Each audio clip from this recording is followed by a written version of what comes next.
Stock up तक में आपका स्वागत है। फ्रेंड, आज इस वीडियो में आपके सामने कई लोग को अभी इसकी रिक्वायरमेंट होगी कि भाई उज्जीवन स्मॉल फाइनेंस बैंक में क्या करें, क्योंकि कई सारे ने यहाँ पे खरीद के रख दिया है, मगर अभी स्टॉक थोड़ा कंसोलिडेट ऊपर जा रहा है, बाद में जो था वहां पे आ गया। वैसे देखे तो अभी स्टॉक अच्छा खासा मूवमेंट दिखा दिए, और Q4 का रिजल्ट यहाँ पे देखे तो Ujjivan small finance bank Q4 का प्रॉफिट स्लम्प मींस के रिड्यूस हो गया 75% तक, 83 करोड़ आ गया, और शेयर जैसे रिजल्ट आता है 3% टूट चुका। यहाँ पे देखिए तो कल ही बैंक का रिजल्ट आया है। Ujjivan small finance bank 75% decline in net profit 83.39 crore Q4 25 compare to last year का प्रॉफिट देखो 329.63। मगर फ्रेंड देखो तो सही किस रीजन से the fall was attributed to sharp rise in the provision में यहाँ पे शार्प राइज नहीं, देखो तो सही 79 से लेके प्रोविजन बना दी 264.50 करोड़। तो एक रीजन ये है कि प्रोविजन बढ़ाने से हुआ है कि भाई प्रॉफिट बिजनेस तो है, मगर यहाँ से इस हिसाब से हुआ। तो हम यहाँ पे पूरा यहाँ पे फंडामेंटल देखेंगे। 3.19% जितना स्टॉक टूट चुका। उज्जीवन स्मॉल फाइनेंस ने यहाँ पे जो आगे हमने कह दिया भाई 83.39 प्रॉफिट आ गया, और प्रोविजन ज्यादा की इस हिसाब से हुआ।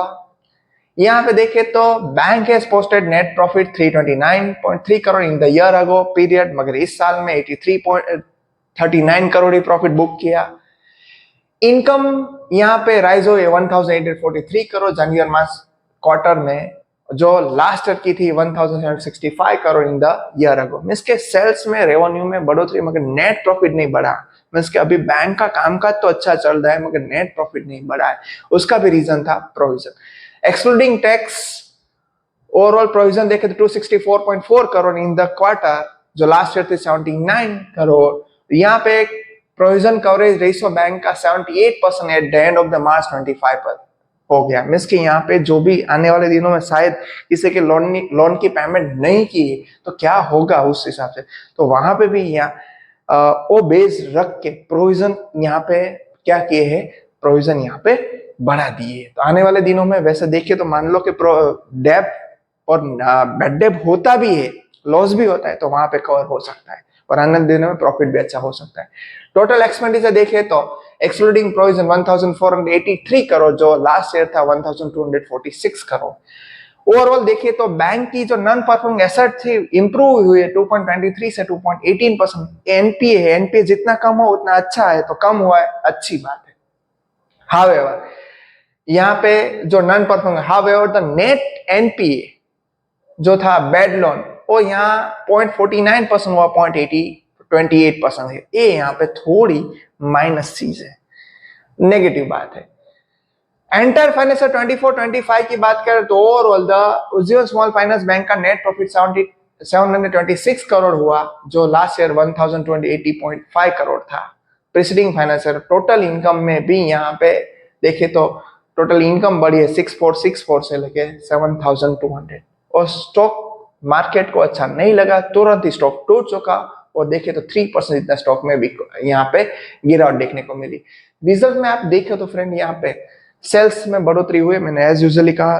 नेट प्रॉफिट, इबिडिटा, ईपीएस में कटौती हुई, ज्यादा कटौती हुई, रीजन प्रोविजन है, बाकी कोई रीजन नहीं। इनकम तो इसकी है, इसलिए हम पूरी यहाँ पे इसकी हिस्ट्री देखने वाले हैं।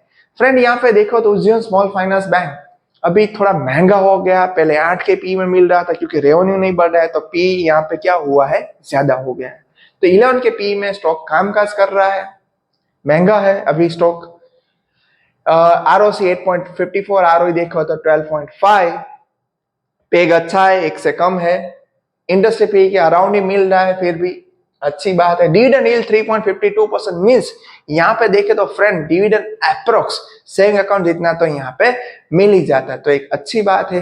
मान लो कि पैसे इन्वेस्ट किए तो सेविंग अकाउंट जितना तो इंटरेस्ट में है। मगर ऐसी सब जो स्मॉल फाइनेंस बैंक होते हैं उसमें छोटा ही इन्वेस्टमेंट करना चाहिए। छोटे बैंक छोटा इन्वेस्टमेंट करना है, नो डाउट रिस्क ले सकते हैं, मगर छोटा रिस्क लेना चाहिए, ऐसा मेरा मानना है। अगर आपको ज्यादा ही पैसे इन्वेस्ट करने बैंकिंग सेक्टर में, आईसीआईसी बैंक देखो, प्राइवेट पीएसयू बैंक में से देखनी है तो एसबीआई, बैंक ऑफ बड़ौदा देखो, ये सब अच्छी चीज है, ये देखना चाहिए जब भी बड़ा इन्वेस्टमेंट। छोटा इन्वेस्टमेंट यहाँ पे थोड़ा रिस्क ले सकते हो। क्यों? यहाँ पे मैं आगे आपको दिखाने वाला हूँ, अच्छी वैल्यू पे अभी ये स्टॉक मिल रहा है।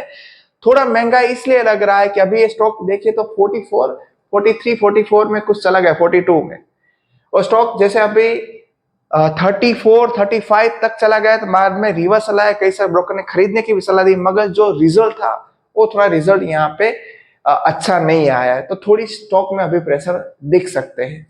यहाँ पे देखे तो प्रॉफिट एंड लॉस की बात देखो फ्रेंड, मैंने यही चीज आपको दिखानी है। सेल्स में यहाँ पे एवरी टाइम बढ़ोतरी देखने को मिल रही है, एक अच्छी बात है। यहाँ पे देखे तो नेट प्रॉफिट अपना रिड्यूस हुआ है। क्यों रिड्यूस हुआ है? तो जैसे आपको बोला कि प्रोविजन बढ़ाई, इसे ईपीएस भी यहाँ पे लास्ट ईयर के कंपैरिजन में डाउन हो चुका है। स्टॉक सेल्स ग्रोथ अच्छा है, डबल डिजिट। प्रॉफिट ग्रोथ अच्छा है, लास्ट ईयर को छोड़ दो, नहीं क्योंकि प्रोविजन ज्यादा है। स्टॉक सीएजीआर लास्ट ईयर को छोड़ दो, नहीं अच्छा है, बाकी अच्छा है। रिटर्न ऑन इक्विटी देखो, स्टिल ओके। यहाँ पे बैलेंस शीट फ्रेंड देखो तो रिजर्व कंपनी के पास है, अच्छी बात है।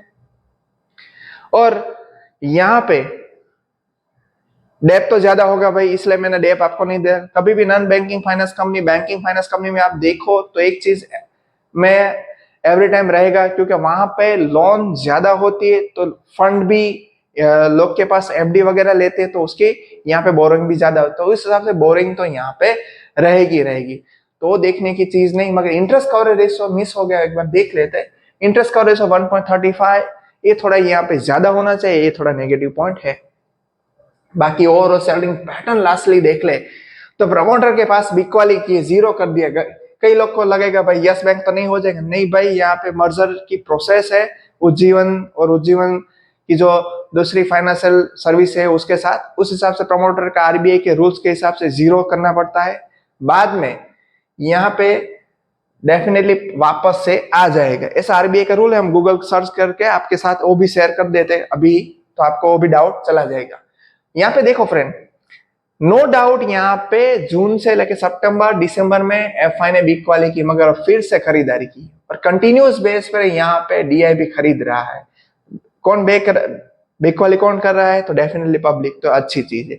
तो ओवरऑल स्टॉक देखिए तो फ्रेंड यहाँ पे अच्छी बात है, मगर जिसके पास नहीं है उसे थोड़ी वेट करनी चाहिए। अभी थोड़ी मूवमेंट क्या होती है कल के दिन मींस के फ्राइडे को क्या होगी, नेक्स्ट वीक में 2-3 दिन देखो, बाद में कुछ डिसीजन लेना, क्योंकि अभी थोड़ी बिग वाली आ सकते हैं ऐसा मुझे लग रहा है, क्योंकि रिजल्ट पूरा कोई समझेगा नहीं तो कई सारे लोग बेच भी देंगे। मगर ओवरऑल रिजल्ट इतना खराब नहीं है, प्रोविजन के हिसाब से है। जिसके पास है उसको मेरे हिसाब से यहाँ पे रखने चाहिए, जिसके पास नहीं है उसे खरीदना है तो थोड़ी वेट करनी चाहिए। और आगे ऐसा क्यों जो प्रमोटर होल्डिंग है 0 क्यों है, हमें देख लेते हैं यहाँ पे, ये भी आपके सामने सर्च करके भाई क्यों, रीजन क्या है आपको भी मालूम हो, आप अपने हिसाब से भी सर्च कर सकते हो। Ujjivan small finance bank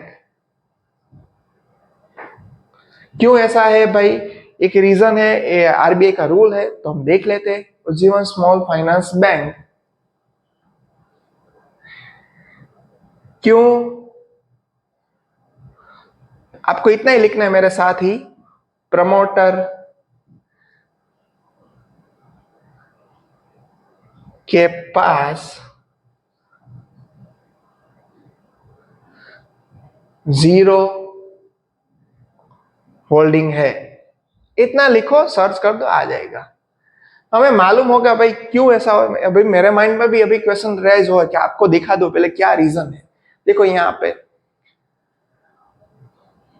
Ujjivan small finance bank is promoter holding 0 due to reverse merger with holding company, अपनी होल्डिंग कंपनी के साथ रिवर्स मर्जर कर रहा है Ujjivan small finance. This was the done to comply with RBI guidelines that required small finance bank to reduce promoter shareholding over time.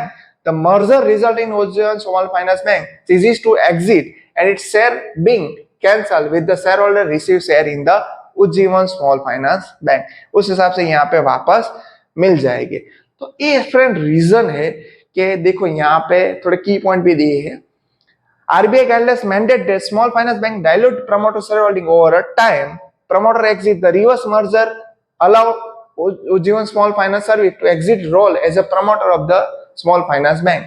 यहाँ पे conversion है effectively changing their status from the promoter to public और institutional investor, ऐसा करना ही पड़ता है।